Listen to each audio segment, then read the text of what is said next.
Hello students, welcome to RHchemistry. So ಯಾರ್ಯಾರು revaluation ಮತ್ತು ರೀಟೋಟಲಿಂಗಿಗೆ ಅಪ್ಲೈ ಮಾಡಿದರೆ ನಿಮ್ಮ ರಿವ್ಯಾಲ್ಯೂಯೇಷನ್ ಮತ್ತು ರೀಟೋಟಲಿಂಗ್ ರಿಸಲ್ಟ್ ಇವತ್ತು ತಾನೇ ಅನೌನ್ಸ್ ಆಗಿದೆ.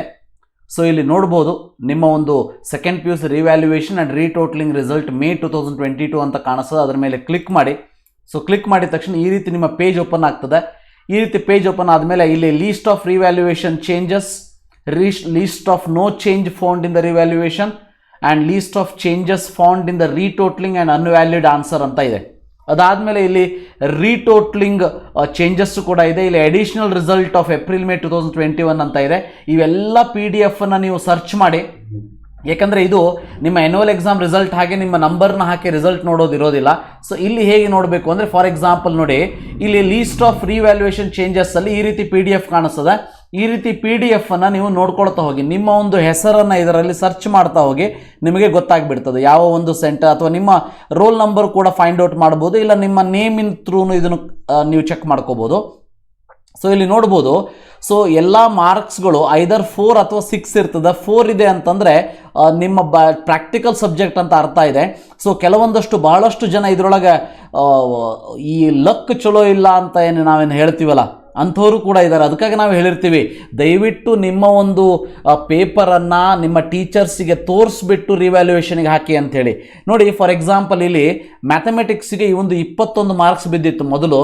ರಿವ್ಯಾಲ್ಯೂಯೇಷನ್ ಆದಮೇಲೆ 13 ಮಾರ್ಕ್ಸ್ ಬಿದ್ದಿದೆ, ಅಂದರೆ -8 ಮಾರ್ಕ್ಸ್ ಆಗಿದೆ ನೋಡಿ. ಸೊ ಬಹಳಷ್ಟು ಎಕ್ಸಾಂಪಲ್ ನಾನು ನಿಮಗೆ ತೋರಿಸ್ತಾ ಹೋಗ್ತೀನಿ. ಇಲ್ಲಿ ನೋಡ್ಬೋದು. ಸೊ ಇಲ್ಲಿ 23 ಮಾರ್ಕ್ಸ್ ಇತ್ತು ಮೊದಲು, ಅದಾದಮೇಲೆ 53 ಮಾರ್ಕ್ಸ್ ಆಗಿದೆ, ಅಂದರೆ 30 ಮಾರ್ಕ್ಸ್ ಆಗಿದೆ ನೋಡಿ. 30 ಮಾರ್ಕ್ಸ್ ಜಾಸ್ತಿ ಆಗಿದೆ ಇವನಿಗೆ ಪೊಲಿಟಿಕಲ್ ಸೈನ್ಸಲ್ಲಿ.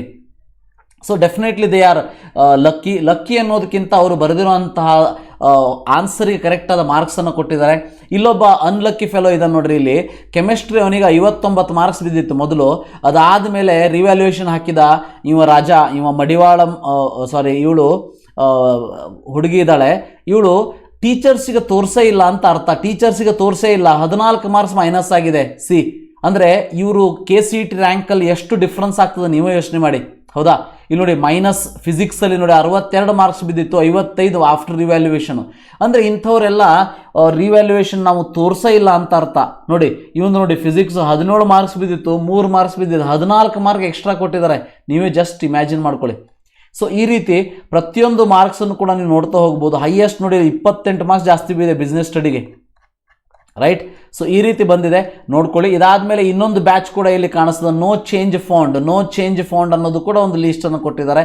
ಒಂದು ಇದರಲ್ಲಿ ಹೆಸರಿರ್ತದೆ, ಇಲ್ಲ ಅದರಲ್ಲಿ ಹೆಸರಿರ್ತದೆ, ನೋಡ್ಕೊಳ್ಳಿ. ಅದಾದಮೇಲೆ ಇಲ್ಲಿ changes found in totalling and invalid answer of second PU ಅಂತ ಇದೆ. ಸೊ ಇಲ್ಲಿ ಚೇಂಜಸ್ ಫೌಂಡ್ ಇನ್ ಟೋಟಲಿಂಗ್ ನೋಡಿ, ಈ ಒಂದು marks awarded in first valuation 41 Hindi Archana Raju ಅನ್ನೋ ಒಂದು ಹುಡುಗಿಗೆ. ಅವಳು ಎಷ್ಟು ಅನ್ಲಕ್ಕಿ ಇದ್ಲು ಮೊದಲು. ಸೊ ಅಂದರೆ ಇದು ಕಂಪ್ಲೀಟ್ ಬೇಜವಾಬ್ದಾರಿತನ. ಯಾವ ಟೀಚರ್ ಇದನ್ನು ಚೆಕ್ ಮಾಡಿದಾನೆ ಅವನ ಬೇಜವಾಬ್ದಾರಿತನದಿಂದ 49 ಮಾರ್ಕ್ಸ್ ತೆಗೆದಿದ್ದಾರೆ. ಸೊ 90 ಮಾರ್ಕ್ಸ್ ಆಗಿದೆ. ಅದಾದಮೇಲೆ ಜಸ್ಟ್ ಇಮ್ಯಾಜಿನ್ ನೋಡಿ, ಅಕೌಂಟೆನ್ಸಿಗೆ 93 ಮಾರ್ಕ್ಸ್ ಆಗಿದೆ, ರೈಟ್? ಸೊ ಈ ರೀತಿ ಮ್ಯಾಕ್ಸಿಮಮ್ ಡಿಫ್ರೆನ್ಸ್ ನಿಮಗೆ ಕಾಣಿಸ್ತಾ ಇದೆ. ಇಲ್ಲಿ ನೋಡಿ, ಇಲ್ಲಿ ಬಿಸ್ನೆಸ್ ಸ್ಟಡೀಸ್ 40 ಮಾರ್ಕ್ಸ್ ಕೊಟ್ಟಿದ್ದಾರೆ, ರಿವ್ಯಾಲ್ಯೂಯೇಷನ್ ಹಾಕಿದ್ದಾರೆ 35 ಸೇರಿಸಿ 75 ಮಾರ್ಕ್ಸ್ ಆಗಿದೆ, ರೈಟ್? ಈ ರೀತಿ ಪ್ರತಿಯೊಂದನ್ನು ನೀವು ನೋಡ್ಕೊಳ್ತಾ ಹೋಗ್ಬೋದು. ರೀಟೋಟ್ಲಿಂಗು ಕೂಡ ವಿತ್ ರಿಜಿಸ್ಟರ್ ನಂಬರ್ ಇಲ್ಲಿ ಕೊಟ್ಟಿದ್ದಾರೆ, ಎಲ್ಲ ಬ್ಯಾಚಿಂದು ಕೂಡ ಕೊಟ್ಟಿದ್ದಾರೆ. ಸೊ ನಿಮ್ಮ ಬ್ಯಾಚ್ ನಿಮ್ಮ ರಿವ್ಯಾಲ್ಯೂಯೇಷನ್ ರಿಸಲ್ಟ್ ಟೋಟಲ್ ಆಗಿ ಇಲ್ಲಿ ಕೊಡ್ತಾ ಹೋಗಿದ್ದಾರೆ. ಇವೆಲ್ಲವನ್ನು ನೋಡ್ಕೊಳ್ಳಿ. ನೋಡಿಕೊಂಡು ಆದ ಮೇಲೆ ನನ್ನ ರಿಕ್ವೆಸ್ಟ್ ಇಷ್ಟೇ, ದಯವಿಟ್ಟು ಇಮ್ಮಿಡಿಯೇಟಾಗಿ KEAದಲ್ಲಿ ಕೊಟ್ಟಿರುವಂತಹ ಲಿಂಕನ್ನು ಯೂಸ್ ಮಾಡಿ. ಸೊ ನಿಮ್ಮ ಮಾರ್ಕ್ಸನ್ನು ಎಂಟ್ರಿ ಮಾಡಿ. ಯಾವ್ಯಾರು CETಯನ್ನು ಬರೆದಿದ್ದೀರಿ ಅದರ ಬಗ್ಗೆ ಸಪ್ರೇಟಾಗಿ ಇನ್ನೊಂದು ಅವೇರ್ನೆಸ್ ವಿಡಿಯೋವನ್ನು ಮಾಡ್ತೀನಿ ಮುಂದಿನ ವಿಡಿಯೋದಲ್ಲಿ. ಸೊ ಇದಿಷ್ಟು ಇವತ್ತಿನ ವಿಡಿಯೋ. ನಿಮ್ಮ ಎಲ್ಲರ ರಿವ್ಯಾಲ್ಯೂಯೇಷನ್ ಯಾರ್ಯಾರು ಹಾಕಿದಿರಿ ಮತ್ತು ರೀಟೋಟಲಿಂಗ್ ಹಾಕಿದಿರಿ, ನಿಮ್ಮ ರಿಸಲ್ಟ್ ಅನೌನ್ಸ್ ಆಗಿದೆ. PU ಬೋರ್ಡಿಗೆ ಹೋಗಿಬಿಟ್ಟು ನಿಮ್ಮ ರಿಸಲ್ಟನ್ನು ನೋಡ್ಕೊಳ್ಳಿ. Thank you. Have a nice day.